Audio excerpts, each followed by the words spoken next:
Chores by Making Ideas. ¿Sabías que el sonido de los Raptors de Jurassic Park eran de tortugas apareándose?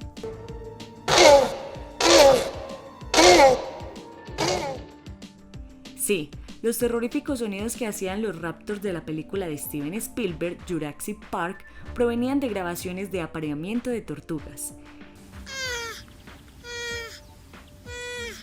El diseñador de sonido también experimentó con la respiración de los caballos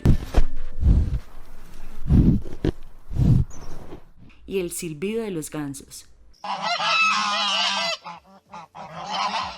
Pero el sonido de las tortugas apareándose resultaron ser las más sugerentes para representar el sonido de los Raptors. Si te gustó, dale like y suscríbete a nuestras redes sociales. Recuerda que somos Making Ideas.